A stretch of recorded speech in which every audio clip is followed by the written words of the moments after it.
Hi everybody. If you're new to the group, welcome. I go live every week at 7 p.m. Pacific Standard Time, and I talk about everything in regards to parenting, couple relationships, and relationships in divorcing families. Tonight, my live is going to be about how to make amends. And I want to start by talking about what people often do now. One of the things that people do, before I say that, I just want to mention that sometimes it takes a little while for me to see comments, so please take a moment to put any questions you have now as they come up so that I can respond to them, because sometimes there's a little bit of a lag between when the comment shows up and when I see it. So tonight we're talking about making amends, and we want to start with talking about what people do now. Come on, girl. Chill out. So what people do right now, a lot of people have a conflict and then they don't know what to do.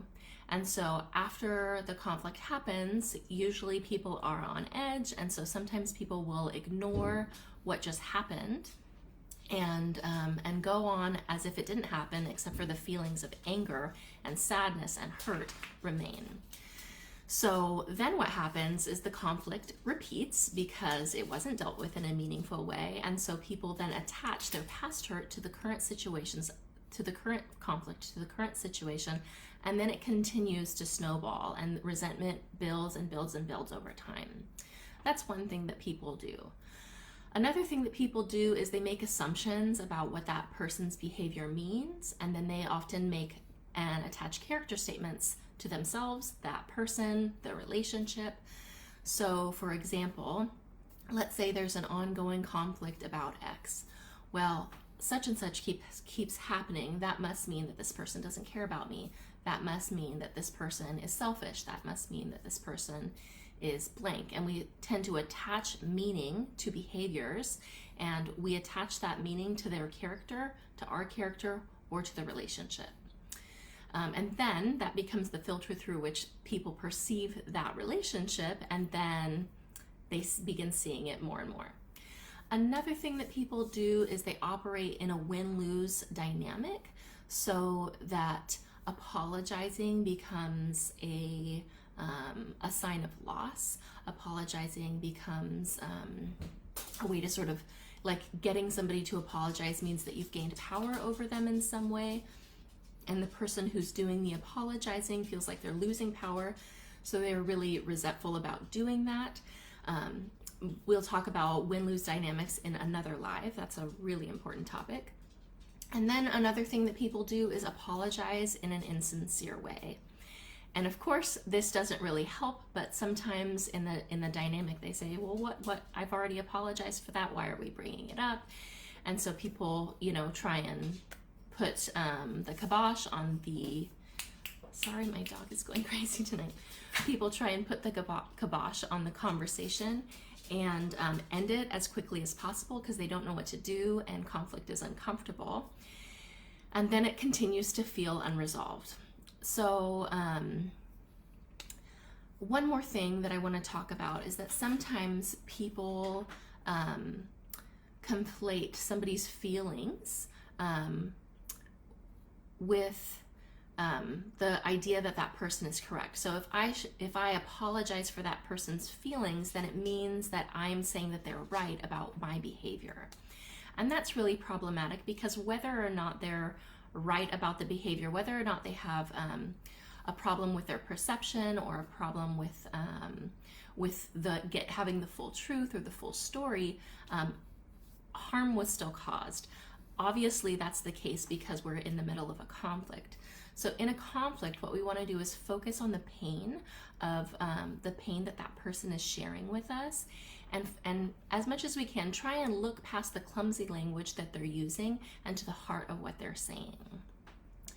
That is a fantastic way to avoid conflict, but once a conflict has already happened, what we need to do is make amends. So we often say hurtful things and do hurtful things, and that's where the conflict arises from. So we need to know how to make amends once a conflict has happened.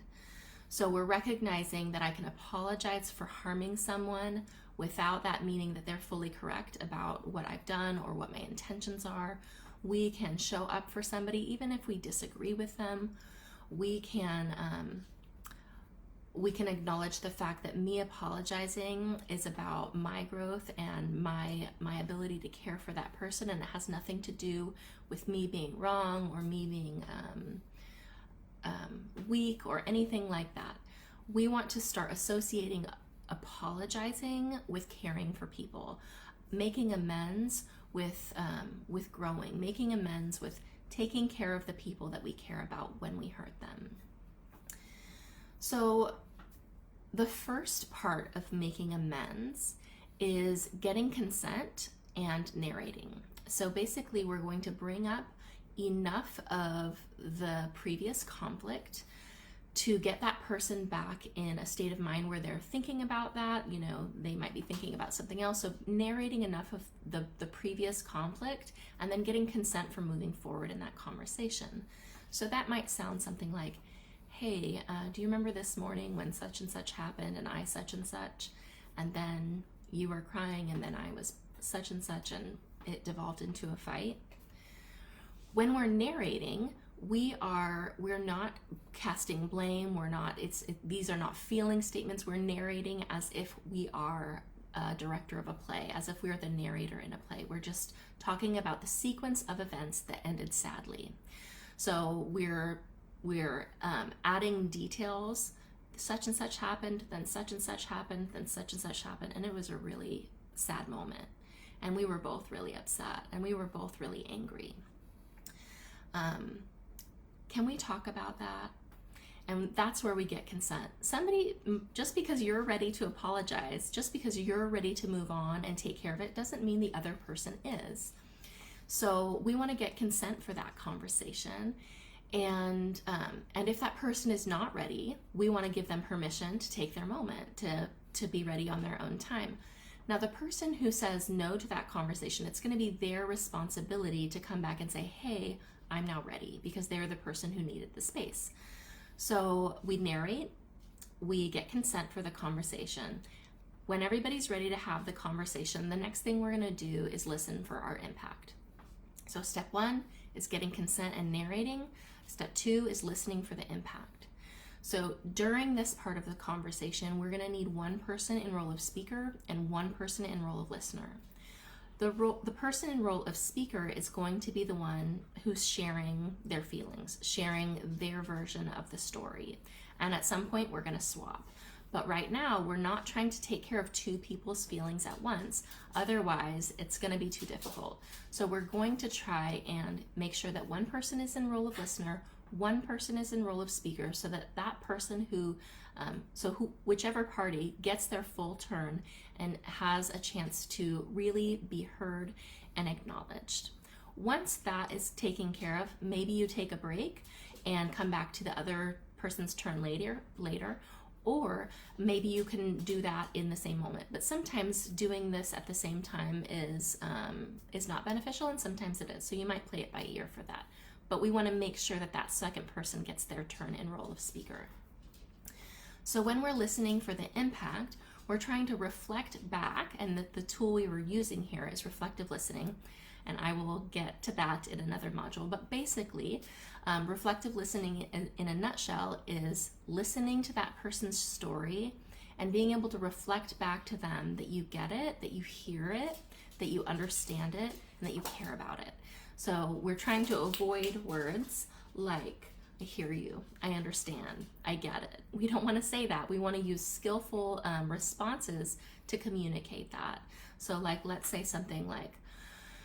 say the person who's in role of speaker says something like, well, I don't even understand why you were upset. I just came into such and such and you snapped at me. So instead of responding about our story, well, you came in the middle of we're not changing roles so that we're in speaker role again. We're showing up in role of listener, and we might say, oh, let me rewind and give that person their turn again, so we can show you, so I can show you the correct response. Well, I don't even know what happened. I just came in and I started talking, and then you snapped at me. So they've shared. So it was hard to figure out what was going on, and all of a sudden I was snapping at you. I'm reflecting back their story, and I'm showing that I hear them, and I'm not just parroting back the words. I'm listening for the main portion of what they said and reflecting back what I think their main emotion was in that moment. Now, sometimes when somebody is in role of speaker, they go through this long monologue and they bring in all of these related details and all of these twists and turns to the story, and then they've said a bunch of stuff, and you're like, what part do I reflect back? And so as you're listening, you just want to listen in this posture. Given what they're saying, how do I think they felt in that moment? Given what they're saying to me, how must they have felt? And we're listening in that posture. How did it feel to be them if this is what they're saying to me? And so when we're listening to that story with the arcs and the different twists and turns, we're trying to say, how do I think that they felt in that moment? And then we take a guess at it. Oh, that sounds like it was a shock, that you were just expecting it to be a simple conversation, and you were shocked that I was snapping at you, and probably hurt too. I'm totally and fully engaged in what they're saying about their experience, not what I felt in that moment. If I'm thinking about my experience, I'm losing my chance to hear them, to hear their story. And the whole point of step 2 is listening for impact. So I give my reflections back and forth until they totally feel heard. And that might take a little while. It might be really quick, depending on how, significant the conflict was. And I'm looking for what I call a yes and response. And so if I get a yes and, like, let's say I say, yeah, it sounds like it was really shocking. You weren't expecting that. You thought it was going to be a simple conversation. A yes and response might sound something like this. Yeah, and I was just trying to ask you something totally benign, and all of a sudden right? So that's that yes and. So they're saying, yes, you got that right, and here's another detail. If we're getting it right, they're going to say yes and give us more. If we're getting it wrong, they're going to be doubling down and trying to help us get that first part. So if we're getting a no escalation response, like no, we know we're on the wrong track. So if we get a no escalation response, we're going to listen closely. When they double down, what is the main thing that they're frustrated about? What did I miss last time? And we keep reflecting back until we feel like we have a very clear understanding of how they felt in that moment. We're using reflective listening.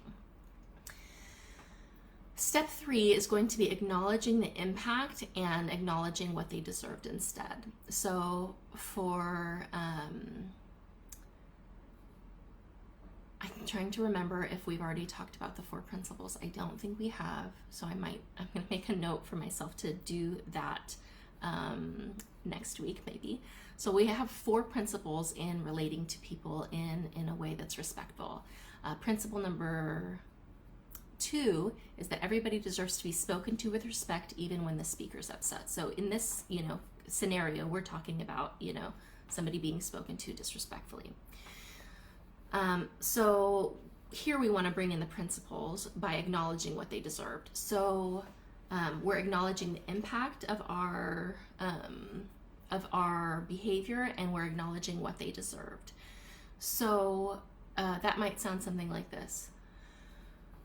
Well, thank you so much for sharing how it felt for you. I feel like I understand your experience so much more now.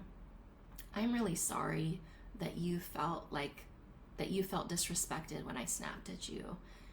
That totally makes sense. We're validating, we're acknowledging, and then we talk about what they deserved using the 4 principles. You deserve to be spoken to with respect, even when I'm upset, even when I'm stressed.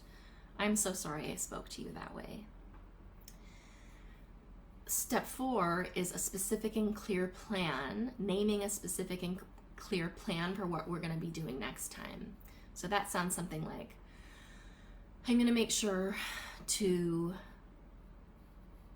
take a couple of breaths before I respond the next time you come talk to me when I'm at my computer, or I'm going to do such and such, or today I'm going to do some journaling and think about why it was so easy for me to respond to you in anger. We're not just saying, I'm going to stop doing that. I'm not going to snap at you anymore. I'm not going to blank. The absence of something is not a skill. So we're trying to replace that problematic behavior with a specific plan of what we're going to do next time so that we don't do that. So there was one thing I wanted to make sure to cover, and that is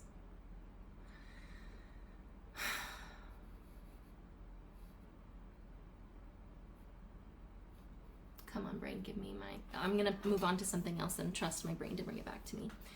So we do the 4 steps. We use reflective listening. We bring in the principles. We acknowledge what they deserve, and then we talk about a specific and clear plan. One of the things that is really difficult is in step 3, where we acknowledge the impact and what they deserve, because oftentimes that is the step in which we're feeling really like, wait a second, but the thing they did. Wait a second, but the thing they did was very similar to the thing I'm apologizing for, or they do this to me all the time. So sometimes step 3 can be difficult. Step 2 is often difficult at the very beginning too. But the more that you move through these steps, the more quickly that you'll be able to move through this process. So when you have a moment, you want to switch roles and give the other person a chance to go through that process. The person who, that's what it was, that's what I was trying to remember. So the person who needs the plan, who needs to enact the plan, is the one in charge of taking full responsibility for that. So the plan is not you reminding me to do such and such. The plan is not you remind me to take breaths before I blank. It's me figuring out what I have to do in order to carry out my plan.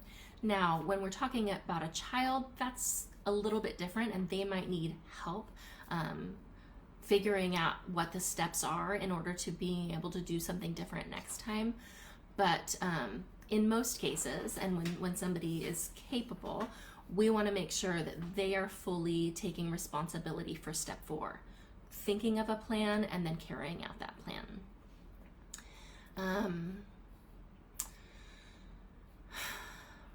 I'm going to take a pause and look through the comments if there are any, so I can answer any questions that are happening. I see a couple of you are here live, but I don't see any comments yet. If you have any comments, please put them in the comments. One of the related things is basically our ego, right? Our ego is usually at play when we're working on making amends. Oopsies, sorry. So one of the things at play oftentimes is our ego, and we have these ideas of what it means to be wrong, what it means to apologize, what it means to eat crow. We have all of these ideas that are related to being wrong, making mistakes, taking responsibility. And most of the time, we don't have the framework that says apologizing is taking responsibility. Some lucky people do have that framework, and we're thankful for those people. But a lot of us are having to learn this as adults. And so we want to get really curious about what our frameworks are about apologizing, about making amends, about moving through these steps. And one of the ways that we can start doing that is thinking about what our body feels like, what our thoughts are as we're going through this process. So on your own journey, you would want to maybe take some notes. Like after you go through the making amends process with somebody, journal out some notes, journal out some thoughts that you had. So like what it felt like in your body when you said you were sorry, what it felt like in your body when you were listening to them and helping them have their turn rather than launching into your own story. What did it feel like? Did it feel unfair? Did it make you angry? Did it feel good? Did it feel like a welcome change? What did it feel like in your body? Was there tension in your shoulders? Was there tension in your chest as you were apologizing? Just beginning to notice what the sensations, images that you might see in your head, feelings in your body, feelings, emotional feelings, your thoughts. And the acronym for that comes from, I believe it's Dr. Dan Siegel in The Whole Brain Child, which is a fantastic book. But he uses the acronym SIFT. So we want to sift through our feelings, and those are our sensations, images, feelings, and thoughts. We want to sift through our feelings and then begin to journal them out later. Figure out what's happening for me and what can I learn from this. And we can ask questions about that and get a little bit deeper. But the first part is just our awareness of what's happening. So those are the things that I wanted to leave with you. I'm going to check one more time to see if there are any questions or comments. It doesn't look like there are. So I am going to sign off, and I will see you next week. Next week, we're going to talk about the 4 principles in relationships, the 4 principles that should guide our behavior and our interactions. Fantastic, really easy to implement, simple to implement, not always easy, but revolutionary. They will change your life and they will make all of your interactions better. So if you have any comments, if you're watching this on the replay and you have a question, you can either private message me or put it in the comments, and I'll get back to it when I have some time. All right. I hope everybody has a lovely night, and I will see you next week at 7 p.m. Okay? Good night.